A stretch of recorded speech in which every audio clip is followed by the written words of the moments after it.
Hello and welcome to Politics Tonight, where we dig and go beyond the headlines for informed analysis of major political stories in Nigeria. I am Olajumoke Olatunji. A day after he appointed new security chiefs, President Tinubu departs for Paris to join world leaders for new global financial pact.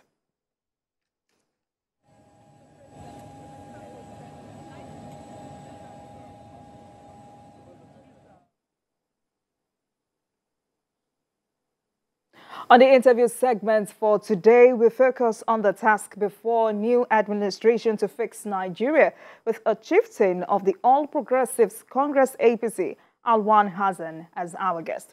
Welcome to Politics Tonight. We will be right back.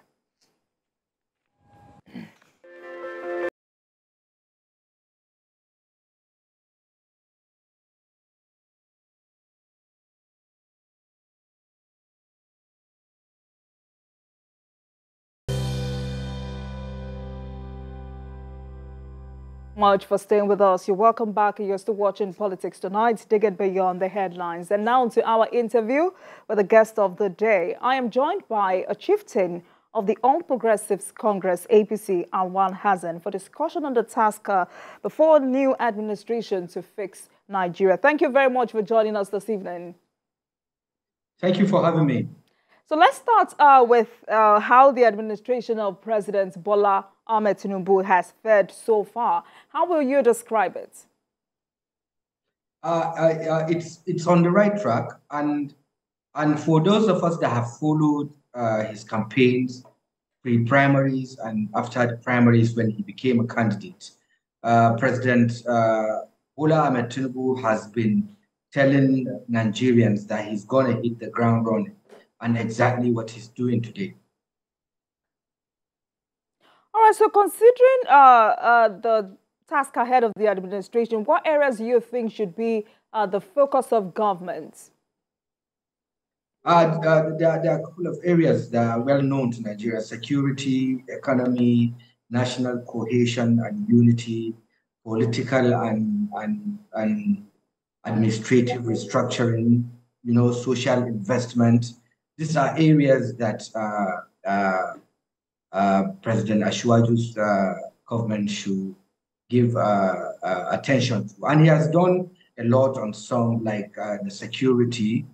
He's told the former security chief that there has to be coordination in their works and their strategies. And of course, he has appointed new service chiefs yesterday, which I am sure he has read the Riot Act to. And on the security, that's on the security. Then I think the major task of new incoming service chiefs is.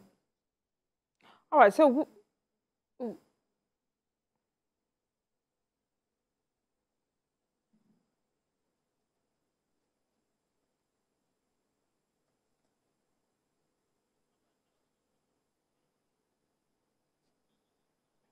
Mr. Alwan, can you hear me? Yeah, I can hear you. All right. So we will get back to the critical reforms needed for these sectors in a minute. But before then, let's quickly talk about the appointments made by President Tinubu. What does this tell you about his desire to turn things around? It tells you about a man committed to give us the Nigeria of our dreams. It tells you about the man that knows his onions. It tells you about a man that has a dream of turning Nigeria and placing Nigeria in the Committee of Nations at the front lines. This is someone that knows his onions, actually. And when you look at things, the critical decisions he has taken, like the fuel subsidy removal, it has long been overdue, and he seemed to be the only courageous person to come out and tell Nigerians that we could no longer afford this and it has to stop. So he's done well and he started well, and we pray. And another thing I want people to understand is not just Asiwaju, not just the president. It looks as if the people around him are also committed and becoming very serious to write their names on the sands of history. Of course, you have to have good people around you to take such decisions and firm decisions and simple decisions that usually have effective outcomes. All right, so I know you're a party man, and of course, you will have good things to say about the president. However, your opinions are valid. So, how will you rate the performance of the president so far? Excellent. Excellent. And I will pray he continues on this path. Excellent. He's done very well. When you look at the appointments, you understand that, of course, there is a balance in the appointments, and we will not have an issue of this zone saying my people have not been looked into or our person has not been appointed. He's gone round the zones and he's doing very well. We pray and pray to Allah to keep him for us. So let's talk this path. All right. Let's talk about these critical sectors. Security is a big challenge in the country, and new service chiefs are on board. How do you think the administration should do things differently for results? There should be a quarterly appraisal for not just the service chiefs, even for the ministers, the incoming ministers. There should be a quarterly appraisal. Performances of anybody appointed in public office should be appraised quarterly so as to know who is doing what and who is getting it right. And the moment we find out that there is a problem with one's ability to deliver on the jobs given to him, I think we need to just do some little replacements. All right, so, I mean, apparently Nigeria has an expenditure problem, and there have been consistent calls for the political will to cut excessive spending wrapped in high-sounding bureaucratic programs. For you, where do we start from? Yeah, that's the political and administrative restructuring I was talking about.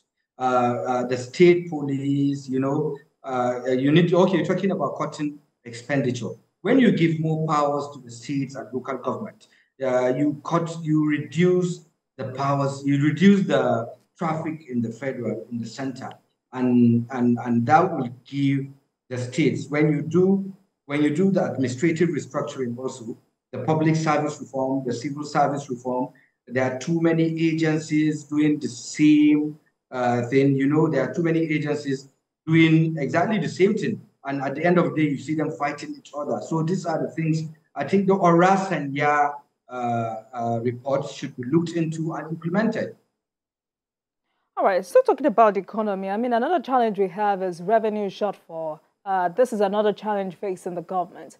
In your own opinion, what do you think the administration needs to do to boost revenue?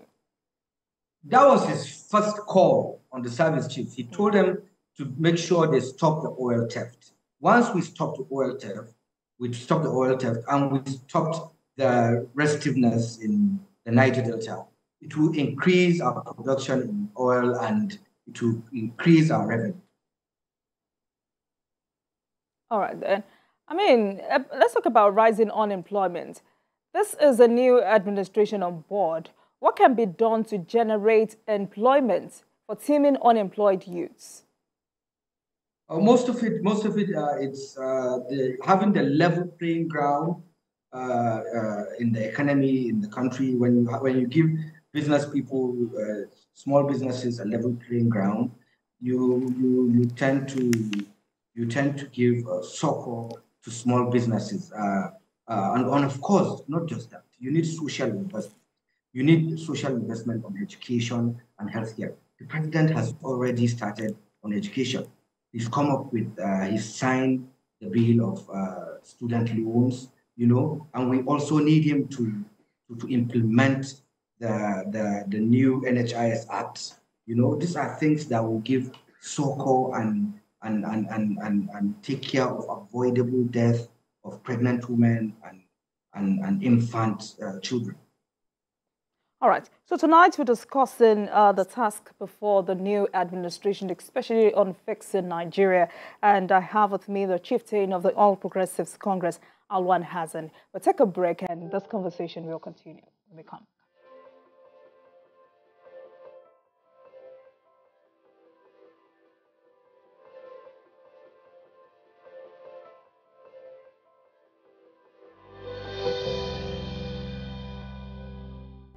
This is Politics Tonight. Thank you very much for staying with us. And I still have with me a chieftain of the All Progressives Congress, APC, Alwan Hassan. Tonight we're discussing the task ahead of the new administration to fix Nigeria. All right, Mr. Hassan, let's talk about fuel subsidy removal, which caused some stir for the administration. What buffers do you think the government needs to come up with to stabilize things? You see, I have a contrary view to. Did you get my question? Yeah, I can hear you. Can you hear me? All right. So I'm talking about fuel subsidy removal, which caused some stir for the administration. What buffers do you think the government needs to come up with to stabilize things? In as much as the government needs to cushion the effect, has to come up with a policy to cushion the effect. I am of the contrary view to the effect, and I think the best thing to do is for Nigerians to try and live within their means. When you look at, let's do class by class. When you look at my class of people, my friends, usually you see a lot of us having 2-3 cars that we don't need. You can only drive one car, and you feel it because you feel it cheap. You buy 3. We need to just cut luxuries. We need to be serious in what we do. I've had a lot of friends of mine two weeks ago saying they have to sell one of their cars because they can't afford fueling it. And of course, it means the government has been subsidizing their high lives, So there is need for a lot of Nigerians to just live within your means and make sure everybody doesn't have to have a car. It's not everybody that must have a car in Nigeria. But where the government comes in is providing public transportation, improving on public transportation. That rolls down to state governments, federal government, of course, on its own for the civil servants to cushion the effect. Then, also, of course, some states like Kwara have taken on reducing the hours of works for civil servants. And maybe when the funding comes in, providing public transportation would also cushion the effect of this. But the major thing to do here is for Nigerians to accept it and square down to living within our means. All right, we just can't afford it. We just can't afford it. The country doesn't have money to be subsidizing. I will give you an example.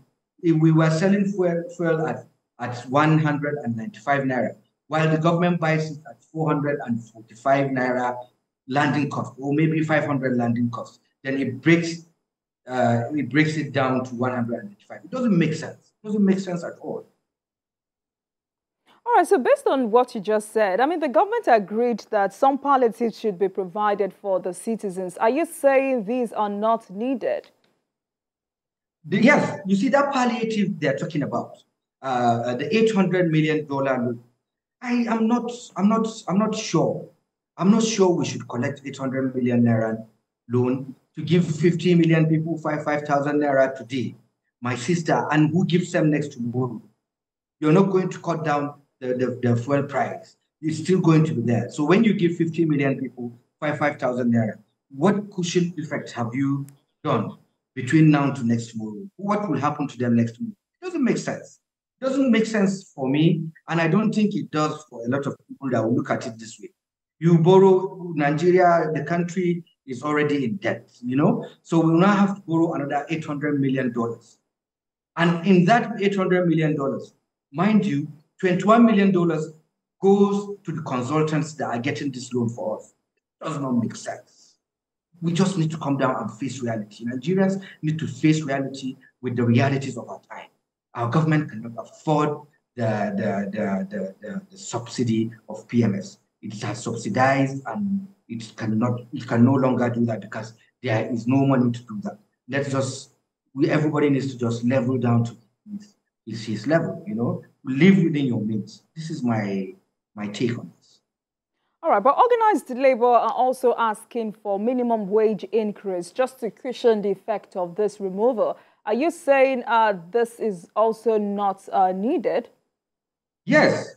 If you talk about increasing minimum wage, you're talking about increasing salaries for civil servants. Do you know there are departments in the civil service? In fact, when you're doing reforms, when you're doing administrative restructuring, you need to reduce those civil servants. There are departments in our civil service that have 3 drivers but doesn't have a vehicle. There are departments that have 15 auditors in audit department, a job that just 1 or 2 people do. So it does not make sense. If you want to increase salary, you have to cut down, because that is another subsidy the government is paying the civil service. We all were here when the COVID happens, when the COVID struck. We knew it took almost 3 years. I think maybe less than 15% of the civil service were doing the job. The rest were at home and they were paid salary. It does not, we need to look at all these things well. Nigerians need to brace up. We have a firm and decisive president that means well for this country. We need to help it. We need to cut down on all the things we do. Our civil service is bloated. We need to, if there is going to be an increase in salary, there should also be a downsize of the civil service because it's bloated.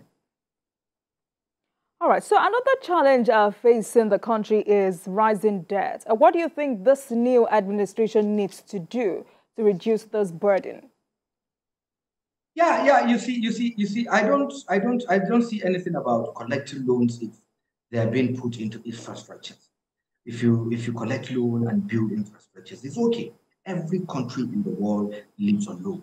We cannot generate finance we would use on our infrastructure. So it's okay if we have a good government, if we have committed government. Transparency and accountability is key.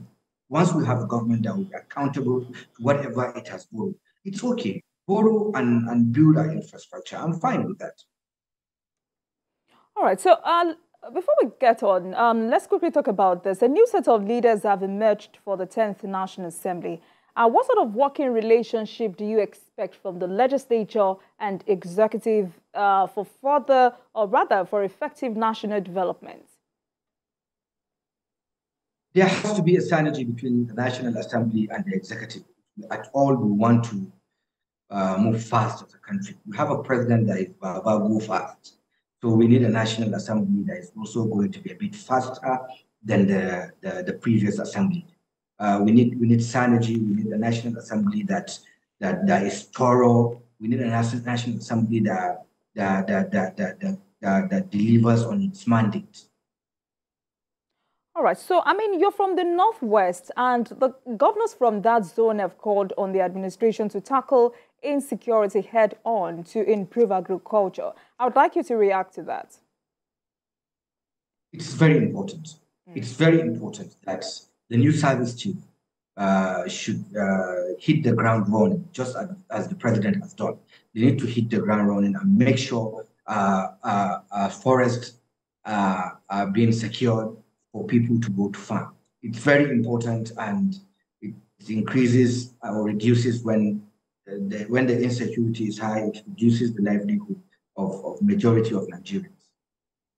All right, quickly, Mr. Hassan, before I let you go, let me take you up on your submission on no palliatives for the citizen. I mean, when it comes to making sacrifices for the survival of the economy, it's evident that ordinary Nigerians have, adjusted and readjusted just to contribute their quota to national development. But a lot of time, the missing link has been the contribution of the leadership to nation building. At this point, what do you think leadership at all levels needs to forgo? Sincerity of focus. Sincerity of focus. You need to be accountable to Nigerians. You need to be accountable to the people. once there is sincerity of purpose and a will and a firm will to deliver on the mandate you are voted in for, Nigerians are very easy people. Let me tell you, a lot of people that campaigned against us, a lot of people that didn't want or didn't vote for President Ashwaju are now loving him. Why? Because of simple decisions he has taken that are bringing in effective outcomes. So we need a firm and decisive leaders, just as our president is. We need people around him that will encourage him and make sure he delivers on the renewed hope mandate. All right. As we're speaking with an APC chieftain, Hassan, and tonight we focused on the task before the new administration, especially on fixing Nigeria. Thank you very much, Mr. Hassan, for your contribution on the program today. Thank you very much. Thank you. Thank you very much for watching. That marks the end of today's episode of Politics Tonight. But the conversation continues from here. Get in touch with us on Twitter at TVC News NG and at Olajumoke using the hashtag Politics Tonight. We are also on YouTube at youtube.com/TVC News Nigeria. I am Olajumoke Olatuji. Goodbye.